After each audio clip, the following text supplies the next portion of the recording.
Welcome to Tanya Definitions, defining Tanya. We're up to LAMED. Last week we did Kavana, which is quite an involved, probably Kavana is the most complex subject in Tanya.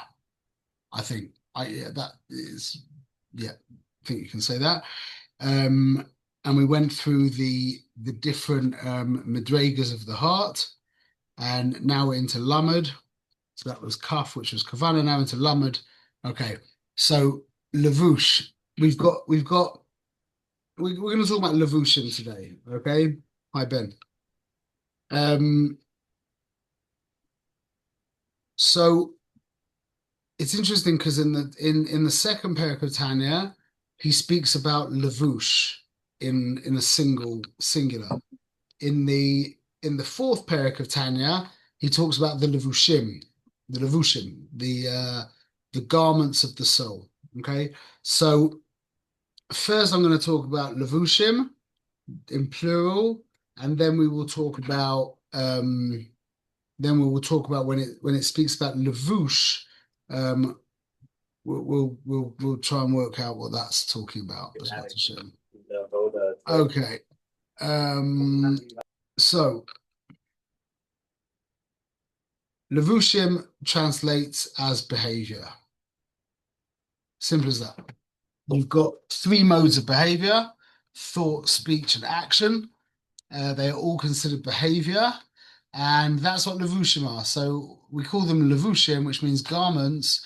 The best translation of that is behavior. Okay, so why are levushim the moshel for behavior? And it's insane to say how clever Chazal was is a bit of a chutzpah, I won't say that. But to say how much you learn about behavior from the simple fact that your behavior is called levushim. Okay, the soul has, so to speak, a soul of a soul of a soul. Yeah, some people call that the pintele yid or whatever you want to call that. You could call that tainug or yechida. Then the soul has a ratzon, which is the soul of the soul, which is so that's the soul of the soul. Yeah, then that could also be called a chaya, which is really your will to live. Then the soul has a seichel, okay, an intellect. That could be called neshama, and that is the head of the soul. Then the soul has a body. You could call that a ruach. That's the emotions of the soul. And then the soul has garments. You could call that malchus, nefesh. That is the behavior of the soul. So the soul's got, in this sense, it's got 5 levels. Yeah, you could call it yechida, chaya, neshama, ruach, nefesh. Or in the Lashon of Chabad, you could call it tainug, ratzon, seichel, midas, levushim. So levushim is the final part of the entire structure, and it's the final expression of the nefesh. And it could be either nefesh, it could be the nefesh lakis or the nefesh bahamas. It's the same. They're different. They're different, but they're conceptually and mechanically the same. Maybe identical. So behavior is an expression of midas. Emotion expresses itself as behavior. If there's no emotion, there will be no behavior. Emotion is just an energy. What's the opposite of a chaotic? It's an ordered energy. Ratzon is a chaotic energy. It's a singular.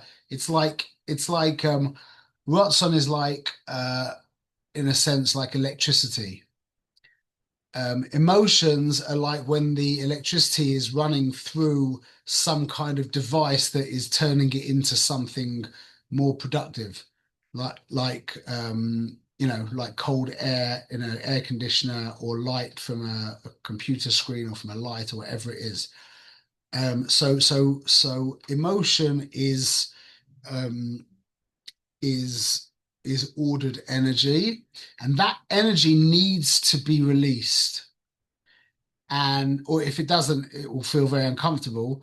But basically, it needs to be released, and it releases itself by way of behavior. Thinking, speaking, and doing. So behavior is an expression of emotion.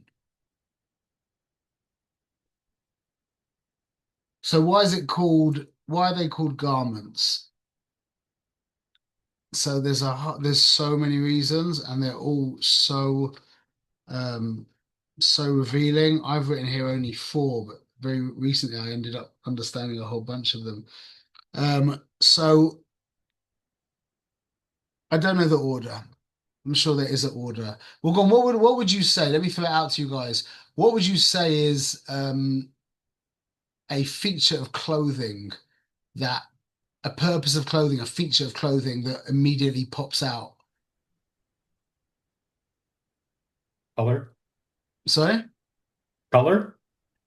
Color. That's interesting. No, I mean more like what is a function of clothing? What does it do? Oh, Or a quality of clothing, not a quality of the clothing, but a quality of clothing, bichlal. So the first thing, probably the first thing you'd say is that you kavod. express yourself through your clothes.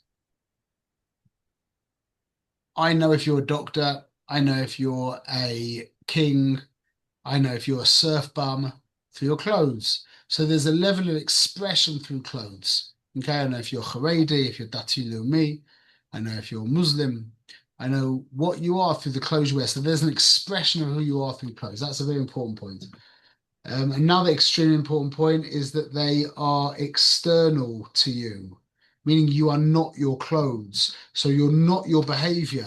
That means, this is very important, maybe the most important thing that I know, you are not your behavior. That means you are free to act in any way you choose because you're not your behavior. You're the one who behaves. You're the one who does. You're not the doing. You're the one who speaks. You're not the speech. And you're the one who thinks. You're not the thoughts. You're the one who does those things. So the fact that they're external to you means they're not you, which means you feel angry. Yeah, you can bite your lip and you don't have to say something. You have a time to say some, juicy gossip. Yeah, you can not do that. You have a timer to eat something or to hit someone, chas v'sholom, you can stop that. And even thinking, yeah, now to actually just stop thinking, that takes a lot of practice and that's not available to many people. But to distract yourself with a different thought, very available, extremely available. So you can also choose what you think. So because it's external to you, it means that you can control your behavior. That is called in Hasidus moach shole alalev, that your mind is in control of the heart. But in this sense, it means the heart in the part of the heart that is responsible for the doing. So you are able to act in a way contrary to to how you want to act. Okay. Um, Now this is a very, very important idea as well. Uh, Garments are put on and taken off. You put them on and take them off. They are time bound. So thought, speech, and action are all time bound. Now it kind of goes in gradations, but you yourself are not time bound. The essence of who you are. Or let's talk about it like this. Your behavior is not time bound. For example, I can stop speaking whenever I choose to. I can discontinue my thinking. I can stop doing an act. Like if I'm just waving my hand, I can just decide to not wave my hand. And again, like we said with thinking, I can choose to not think or to change the subject, which means behavior is time bound and emotions are much less time bound. For example, I can stop talking like that. I can't stop loving someone like that. Or maybe I could if I found out that someone dear to me had genuinely betrayed me or something like that, then potentially I could stop loving them like that. But that needed a huge energy. That needed something very, very big. But generally, you can't stop loving someone like that. And all the more so, you can't stop knowing something. It's even harder to unknow something than it is to unlove something. And your rotson, which is your desire to live, well, that you've got that's not time bound basically at all. I mean, it is when you die apparently, but that's not time and that can't change. You can't lose your will to live. Like what's it called? Obfuscate. Obfuscate. Ob, Obfuscate. How'd you say it? obfuscate. Obfuscate. Yeah, I never be able to say that, but that's the word. Yeah, you can Obfuscate. conceal it, but you can't get rid of your desire to live. You can't do that. And the chevra who commit suicide are the exception to the rule that prove the rule. Okay, that would be a whole discussion unto itself. But you can't your will to live is what's called makif. It's not within your purview. You don't have control over that. Okay, so behavior is very much time bound, and who you really are is absolutely timeless. That's another important point. Okay, another very important point is you can wear somebody else's clothes. I can dress up in your clothes, yeah, depending on the size. But I can borrow your clothes, which means that I can actually do things for you. Like I could take your dry cleaning to the dry cleaners for you. Your um that would be an act, a deed being done for you. That's your deed. I don't need to go to the dry cleaners. So I'm taking you, you need to go to the dry cleaners. That's something that you need to do, but I can do that for you. So that would be called becoming clothed in your garment of Misa. Yeah. Like right now, you are wearing my garment of thought, if you're listening to what I'm saying. And when you read a book, your mind becomes enclosed in the author's thinking. That's called wearing his levush of thought.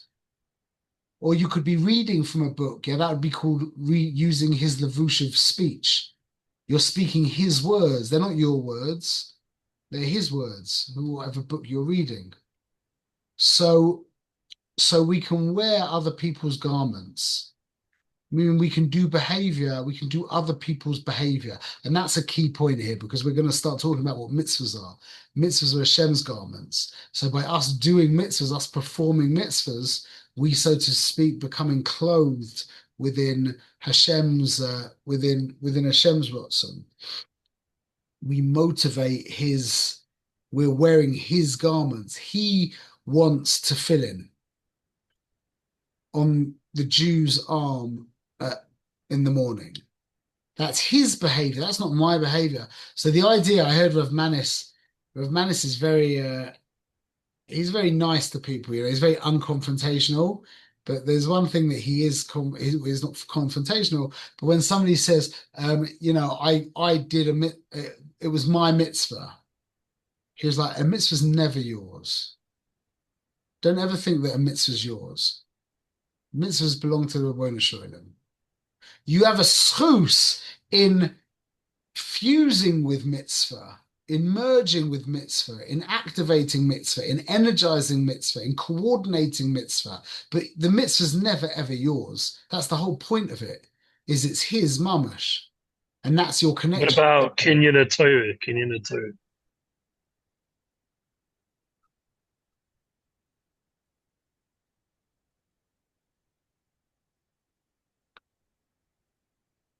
Kinyan Torah means that you become Torah.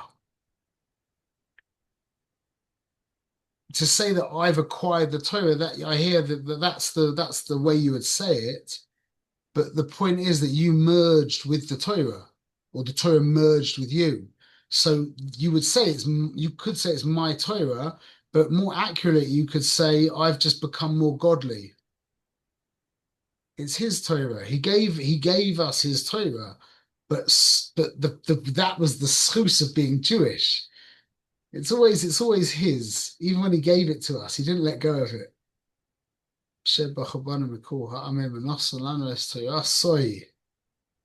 His Torah. It's always his Torah.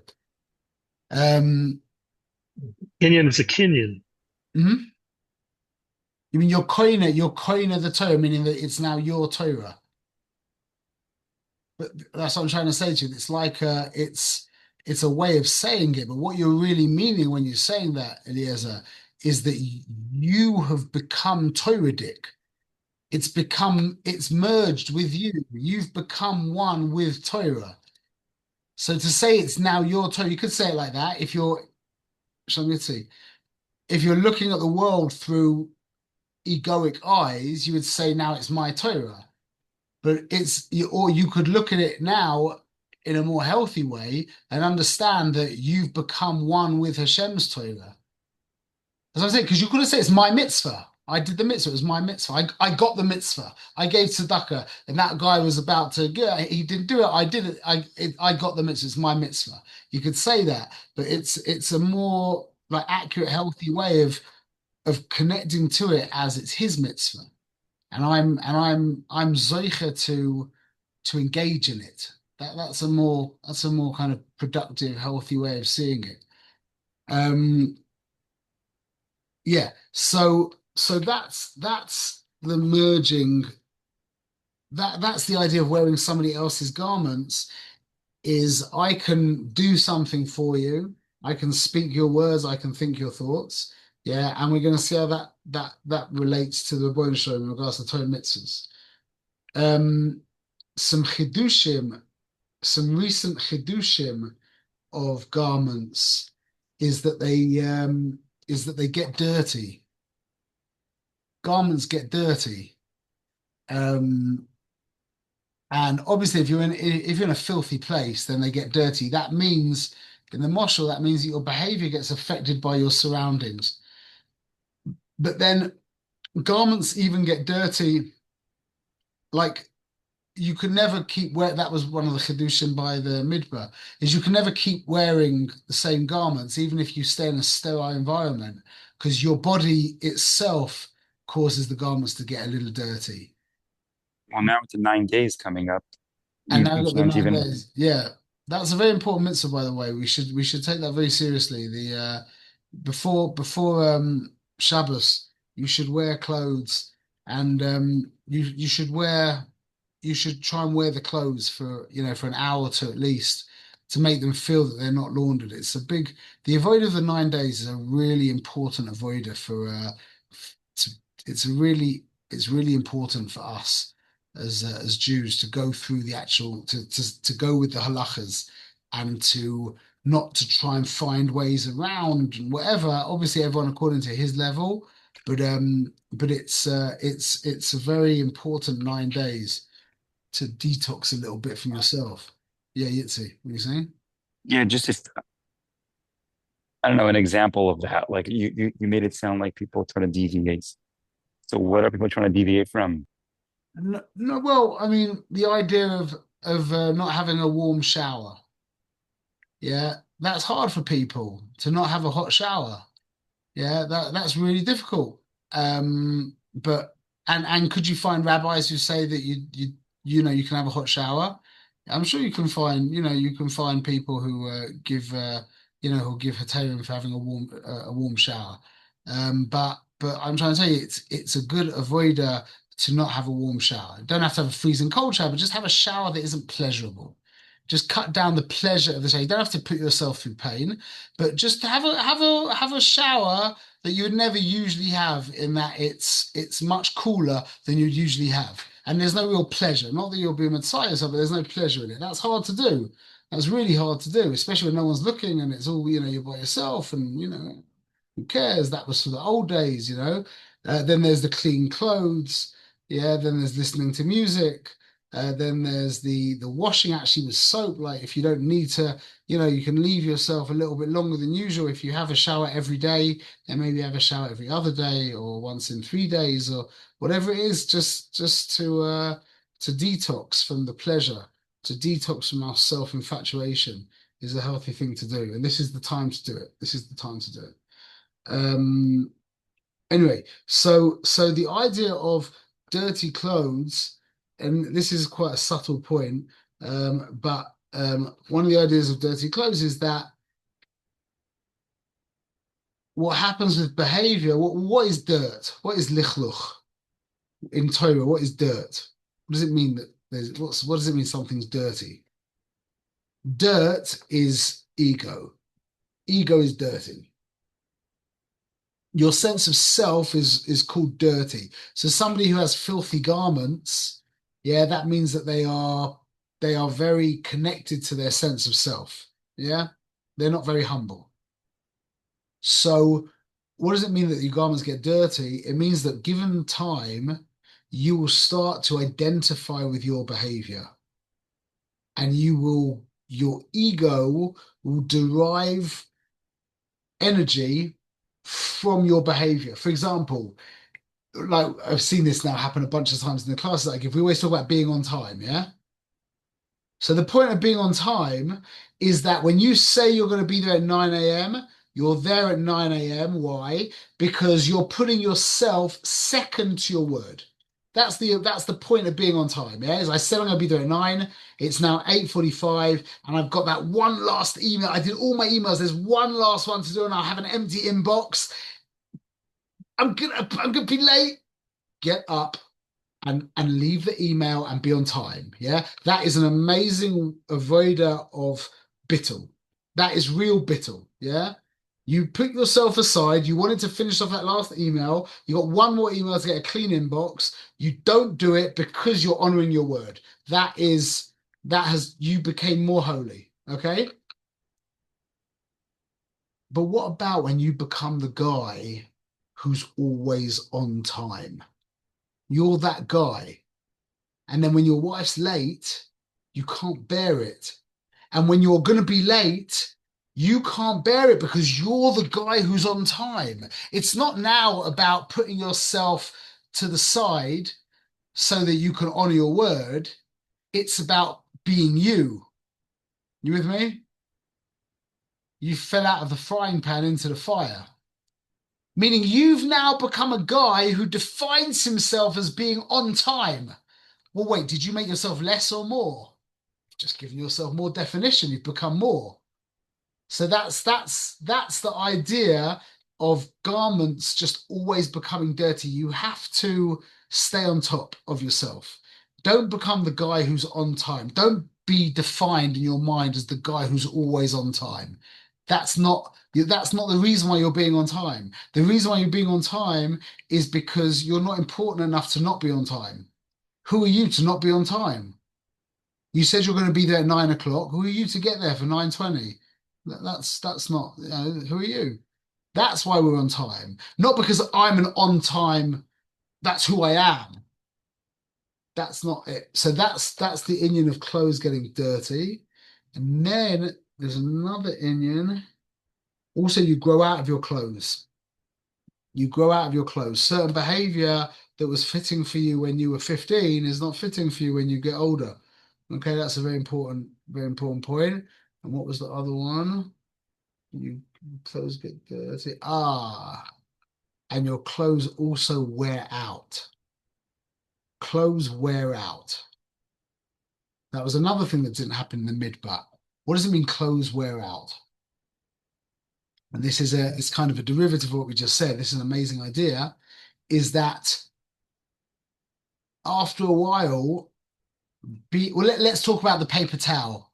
I know that Benjamin likes the paper towel thing, yeah? So, by the way, Benjamin, you met Yitzi, my friend Yitzi Katz. You know each other?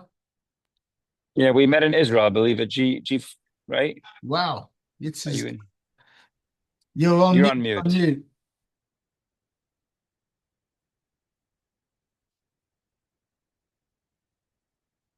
Okay. So yeah, what's the Indian of clothes wearing out? So the paper towel thing, yeah. The paper towel thing, everyone knows who's done the paper towel thing.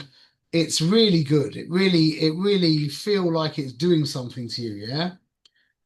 But clothes wear out. After a little while, you just become the guy who takes one paper towel. Yeah, you become that guy. Yeah, you just not that you're deriving benefit. You're not like it's not like an egoic thing. It's just you take a towel, you take one towel, you don't take three towels. You just take one towel. I'm not the guy who takes one towel, like meaning that that's not who I am. I've just been taking one towel for so many years now that I just take one towel. That's not But happening anymore. I saw somebody yesterday taking 3 towels, and I said, "Why is he doing that?" I just watched. Why are you being so abusive? I didn't say it, but I really felt that. I said, "Wow, the guy has to work on himself a little more." Yeah, but Shmuel, but what I think you're saying is maybe is that you could be a person who takes one towel for a year, but then you can take two towels. You could take three here and there because you don't want to be stuck in that being that guy that always takes one. Yeah, well, we're saying a different thing. That was to do with the last point. Yeah, meaning you now if you become the guy who takes one paper towel, and sorry, Benjamin, but that means that when you look at the other guy who takes three paper towels, you don't think positively about him. Yeah, that's not Beseda. So, but I but did. I shouldn't have assaulted him then. that's a different thing. When you become the guy who takes one paper towel, like you become the guy who's on time, that's already dirty clothes. But what we're trying to say is that when you begin taking one paper towel, yeah, you move. That's affecting you on a very deep level. You're going to take two. You've taken one. You've cleaned out. You could do with another one, but you're like, I'll be fine. It'll be all right. Give me 5 seconds. It'll be fine. Yeah. So you put yourself aside and you grow. You just became a little bit more humble. Yeah. You just got a little bit closer to Hashem. But after a while, that just becomes not who you are. It just becomes what you do.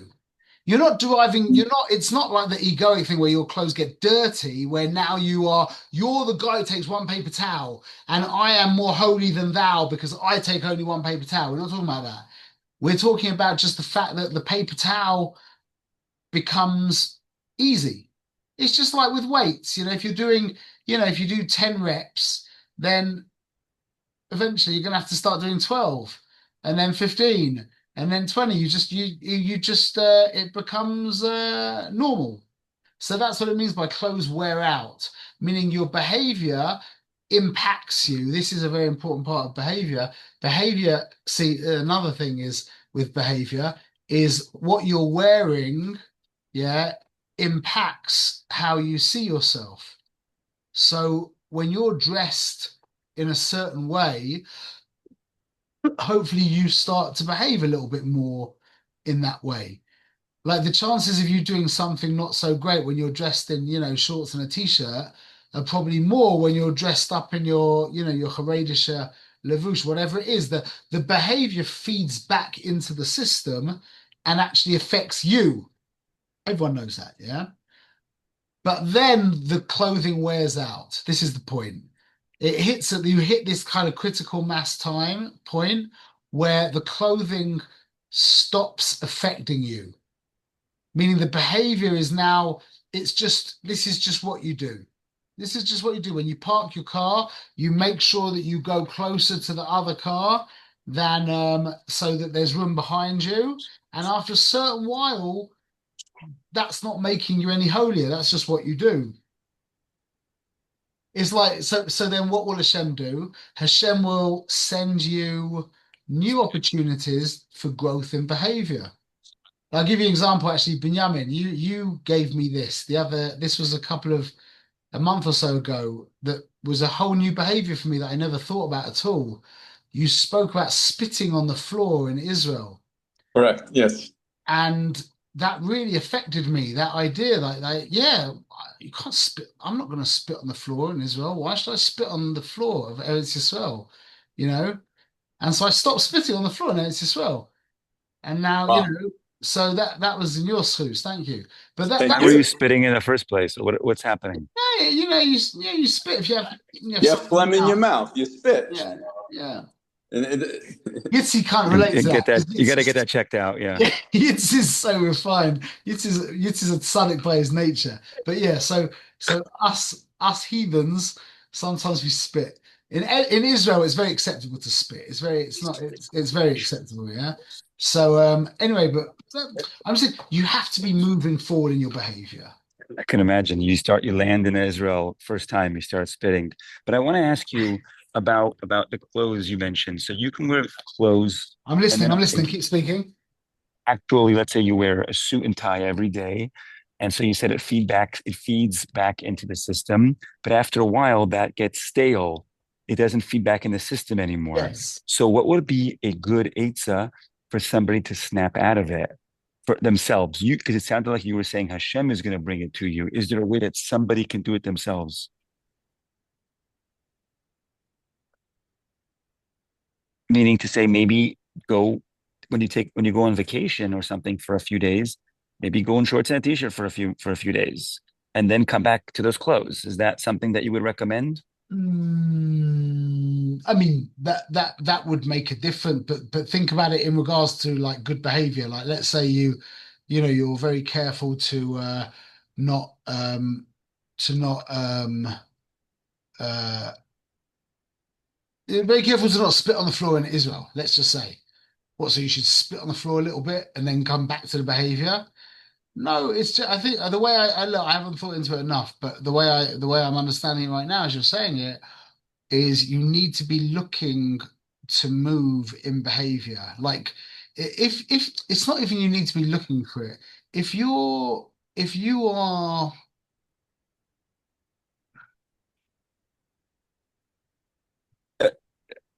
Well, while you're thinking, I'm just going to say, right, you know that we davening at 6 in the morning at Happy Million the whole year. Now it's the summer. Honestly, I need a break. My tallest and still are on. It's 10 o'clock. I just did a 9 a.m. minion because I felt like that was getting stale, right? Waking up every morning, 6 a.m. Like I just felt like I was going through the motions, So I purposely am waking up later, taking the break so that when I come back into it, I'm excited for it. that's called Now a it sounds like you're vacation. That's clever. That's a vacation. But you're not doing like let's say you have a Nate's, yeah. You can't do that. Like you can't not if you're a Nate Stavener, you can't stop davening. I mean, it's a very important. It's a big Indian to daven Nates. Yeah, it's a very heilige thing to daven Nates. So I'll tell you. You want to know? I never realized this. I asked my rabbi because I'm giving the LA share. Yeah, at 6 in the morning. So I asked my Rav, what's better that I daven because whatever the logistics were that I davenate I davenate yeah bli neder b'Hashem. To davenate before Zman b'yechidus yeah and then give the share or give the share and daven in a minyan after nates. So wait, to daven nates before Zman b'yechidus yeah, give the share and then go to a minyan and listen to Kriyas Torah and Ashrei Valatzion and What Aleinu. do you mean before Zman? You meaning you daven Shemona Esrei before Nate? A little bit before Zman, yeah. You can if in Shas T'chak, you can do that a little bit, yeah. I mean, even until Alos, you can do that. But my Rav said until 10 minutes before Nate's, you can do it. And it's preferable than, so to daven Nate's be Yechidus and to wow. split up your davening with an hour share in the middle, yeah, is preferable than just davening in a minyan after Nate's. The Wow. maze is huge. So yeah, I didn't realize like I had no I didn't I almost didn't ask my Rav because it was so obvious to me, but I thought I'd ask him anyway, and he said that I was like, wow, that's unbelievable. Um, but so it's not an option to like not daven Nates if you're a Nates davener. Like if you're not davening Nates anyway, then to daven a little bit later, and again to get some koyach and to that's called vacation. That's what vacation's about, and that's one of the things that does that for you is Sukkot and Pesach. That flips the schedule on its head. And anyway, but your question was like let's say it's not an option to stop the behavior. Let's say, it's just not an option. You don't want to drop down in your behavior. So if you're in a relationship, yeah, relationships are dynamic. If you're in a relationship with your wife and it's a real relationship, yeah, your behavior will be improving and improving and improving. That's just how it goes because it becomes normal and you want to give to them. It's not that you want to take on a new thing. It's not about the thing. It's just the emotions are there, so you want to do more. You understand what I'm saying? So Hashem will present you with new opportunities for more and improved, for better and improved behavior constantly. And don't get me wrong, our behavior, the behavior that we're doing anyways, it's usually it usually needs a bit of an improvement as it is. But that's the point of behavior. Garments wear out. Yeah, they stop affecting you, so to speak, in a positive way. Yeah, and unfortunately also in a negative way as well. A person who keeps doing negative things, after a certain while, that's him. It stops. Like a guy who's Shomer Einayim, yeah, the guy really cares about what he sees, and something pops up on the screen, yeah, he needs to he feels disgusting. And you got another guy who he can't pull himself away from the screen looking at disgusting stuff. Yeah, well, that guy has now, it's not, another hour, another 2 hours, it's not really dragging him down. It's just this is who he is now. It's the same, unfortunately, the same on both sides. Yeah. So remember that clothing behavior at the beginning has a massive effect on the mensch, but then depending on the type of behavior it is, it will stop having such a dramatic effect. Okay, so levushim is the soul's ability to behave. It's Yeah. sorry, it's a talent.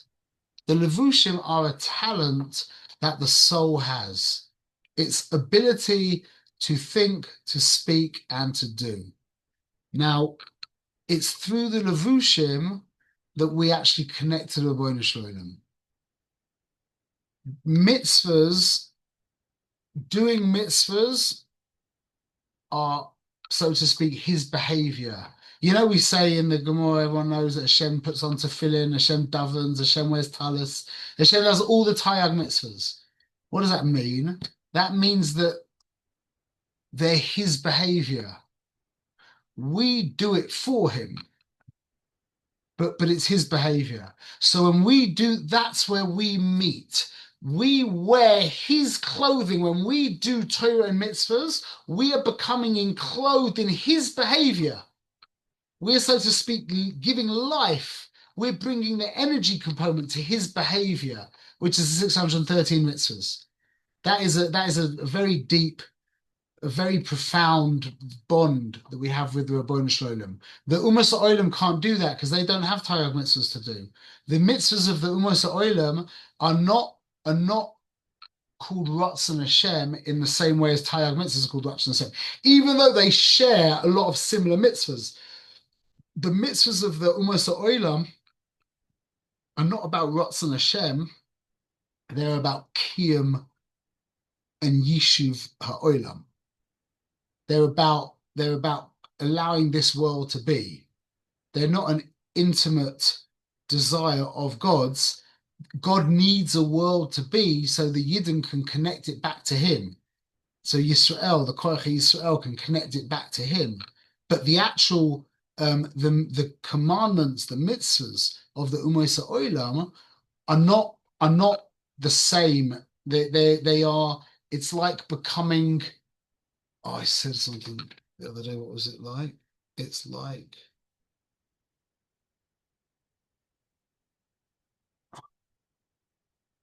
Yeah. Oh, wow. It's almost exactly what this parsha. This parsha we said, 1 minute. In regards to the when a mensch is mayfair his wife's a man has a Mayfair, like utters his wife's nullifies Oath. a man. Yeah, a man can nullify his wife's oath. But listen to, I just mama wrote it just today. Yeah. So Rashi says lo yichal devarov.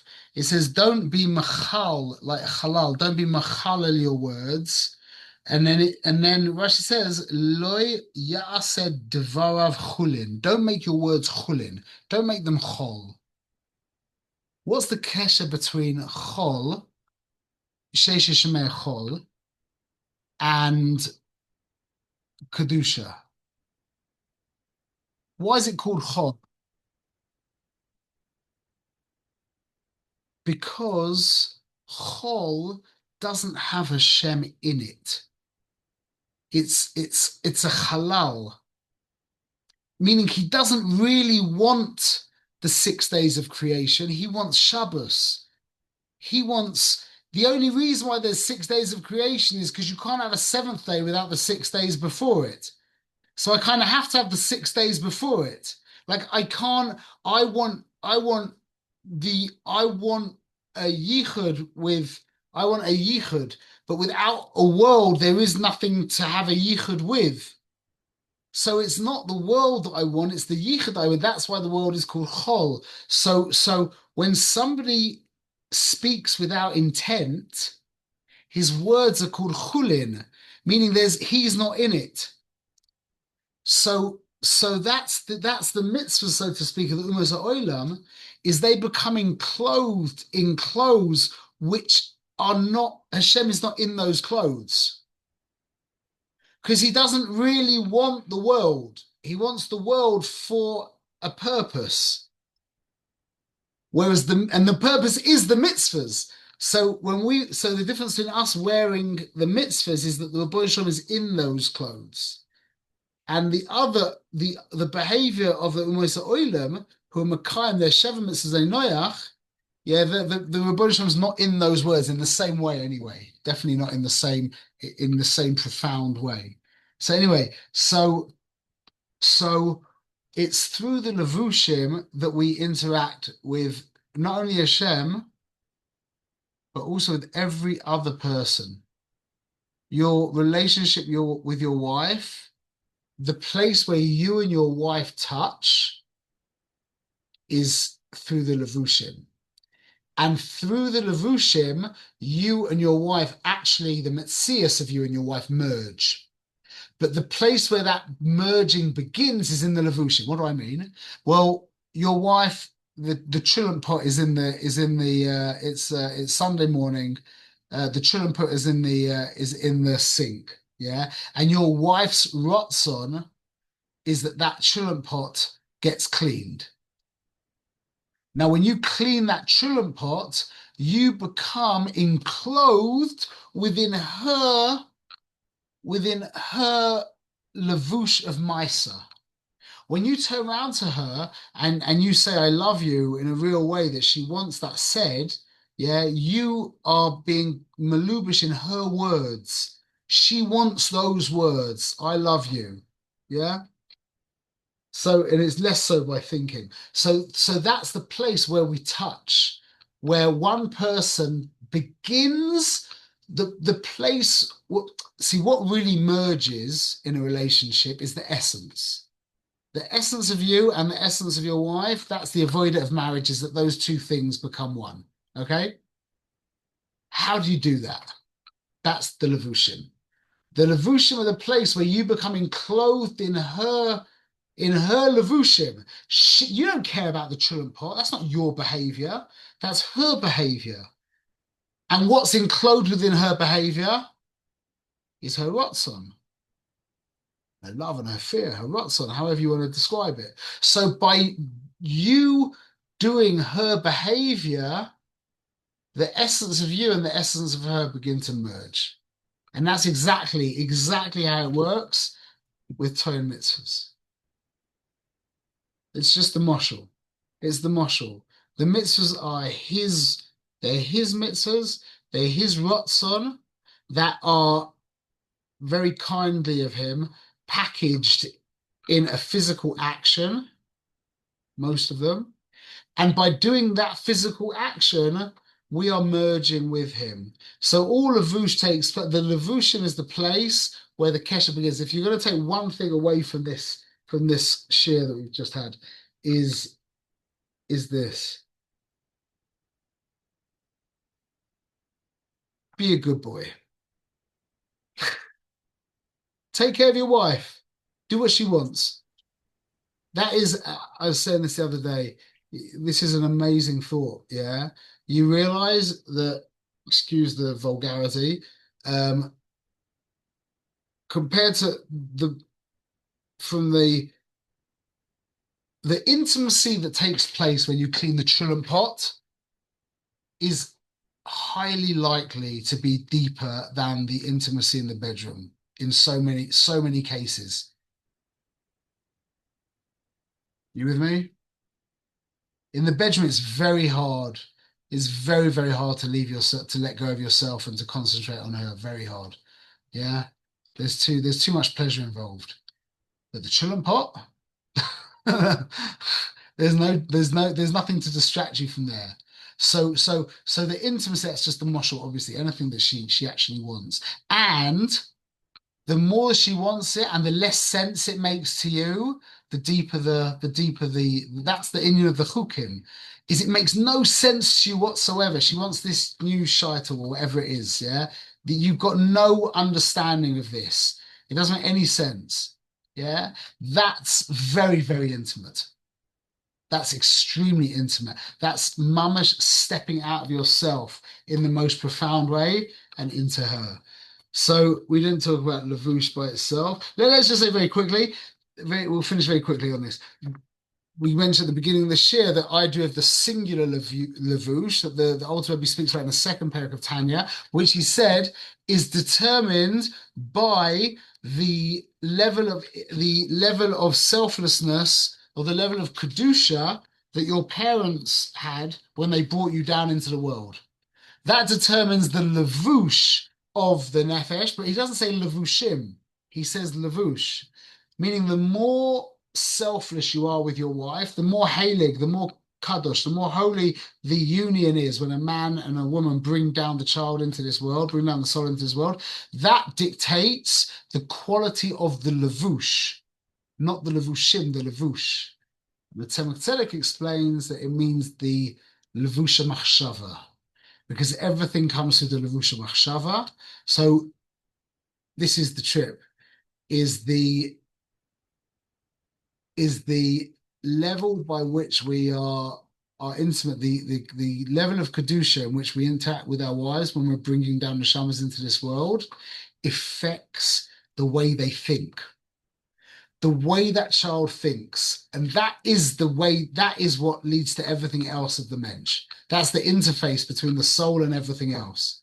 You see, you meet people who are leading very whacked out lives and talk to them, and most of the time you will be exhausted by the way they think.